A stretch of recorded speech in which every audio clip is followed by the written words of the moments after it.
Hello everyone.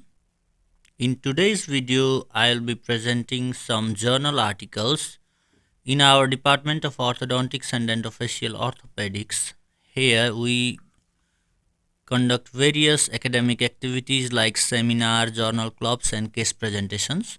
And for journal club, we have to select some articles and then present them first, and the selected one will be dealt in detail. And for today's presentation, I have selected three different journal articles. Comparison of post-treatment changes with and without retention in adolescents treated for maxillary impacted canines, a randomized controlled trial. The second one is the pain and discomfort during the first week of maxillary expansion using two different expanders, patient-reported outcomes in a randomized controlled trial. And the third one is orthodontic treatment of substituting third molars for missing permanent molars. Let's see one by one.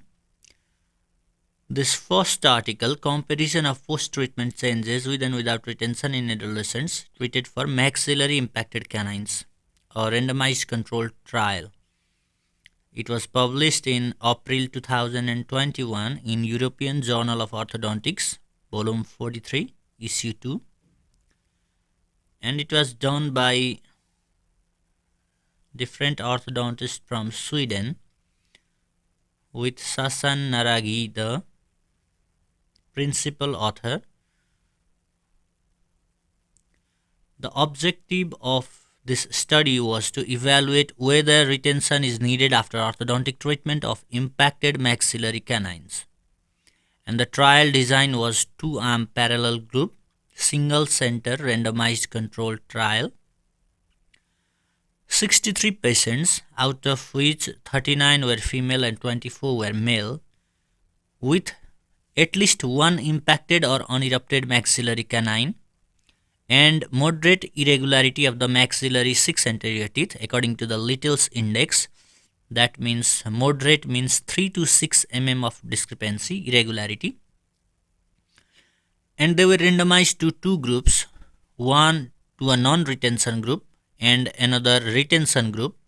And primary outcomes were changes in single contact point discrepancy and Little index measured on digitalized 3D study cast 1 year post-treatment.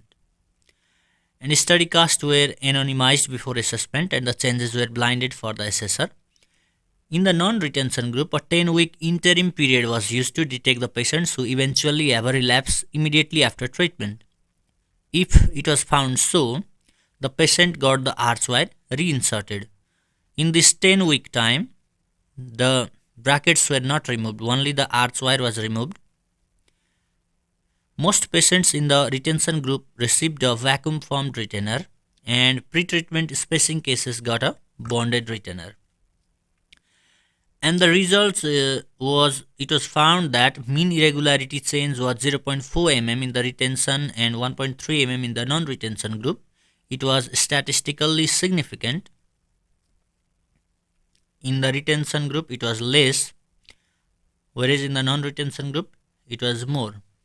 However, this all is minimal level of discrepancy.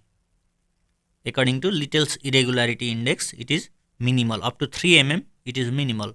And maximum change was 2.5 mm in the retention group and 3.2 mm in the non-retention group. It is the maximum one. Most changes in the non-retention group occurred during the 10-week interim period. In the non-retention group, one patient developed contact point discrepancy greater than 2 mm during the interim period and was realigned and prescribed with a retainer.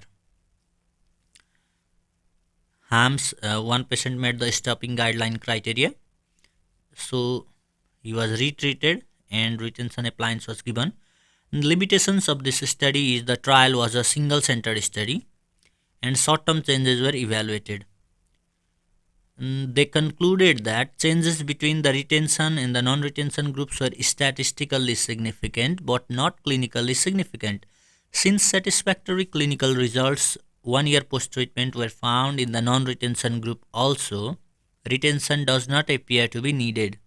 In such cases, where at least one maxillary canine is impacted and the Little's irregularity index is moderate, the 10-week interim period was useful in detecting patients who might have a relapse immediately after treatment. This was our first article.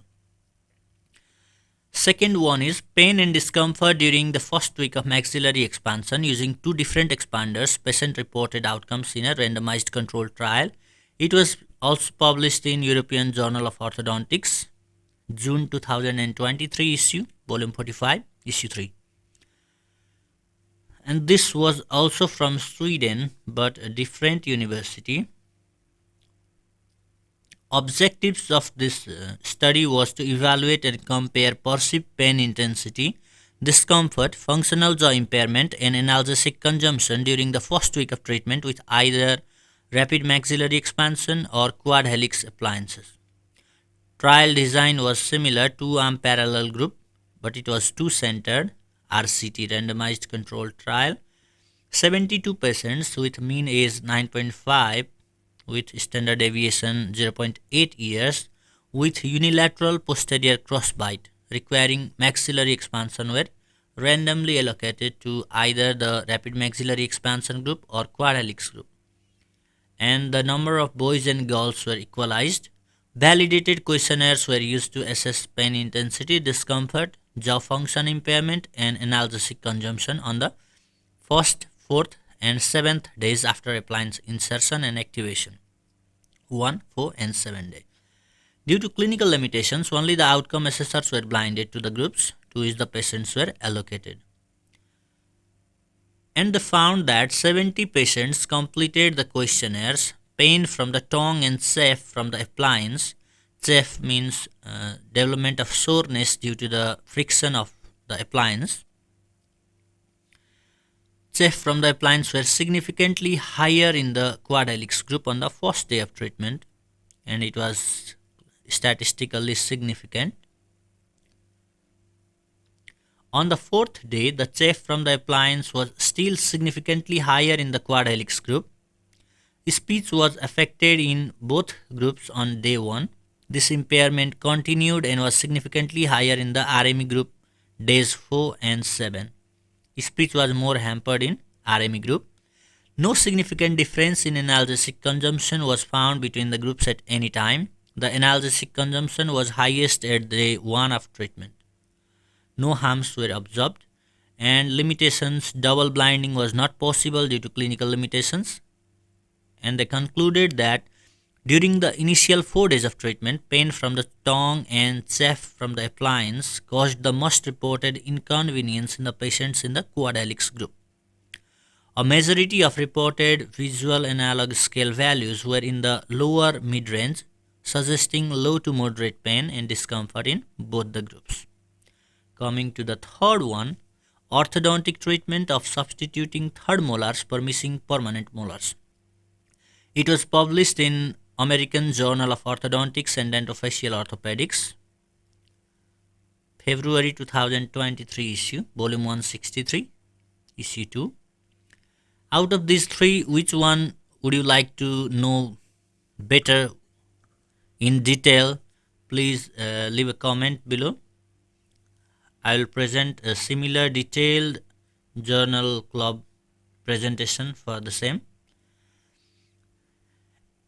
And this study aimed to evaluate the orthodontic effect and efficacy of substituting third molars for missing first or second permanent molars. 46 patients with 69 third molars in total with missing permanent molars replaced by third molars were selected, and the angulation, crown to root ratio, periodontal condition of the third molars before and after the treatment were compared. The ABO-OGS system, American Board of Orthodontics objective grading system, was used to evaluate the alignment and occlusion of the third molars after the treatment, and the duration of the orthodontic treatment and third molar replacement therapy were also recorded. The average orthodontic treatment time was 33.9 plus minus 5.6 months, and the average angulation change during treatment was 49.8 plus minus 29.8, means 20 to 80, Let's see. The average height of mesial alveolar bone was increased by 4.8 plus minus 0.5 mm in patients whose third molars were mesially inclined or horizontally impacted. The root length of adult patients decreased by 0.72 plus minus 0.02 on average millimeters, and the average gingival recession was 0.1 mm, both of which were not statistically significant. The average score for each third molar evaluated by the ABO-OGS was 1.8 plus minus 0.5 points. And this study concluded that if the indications and timing of treatment were well controlled, third molars would be excellent substitutes for missing first or second permanent molars through the orthodontic method. These are the three articles for journal club presentation, and I will be presenting in detail any one of this. Please mention in the comment section about which one would you like to know in depth. Thanks for watching. We'll see in another video.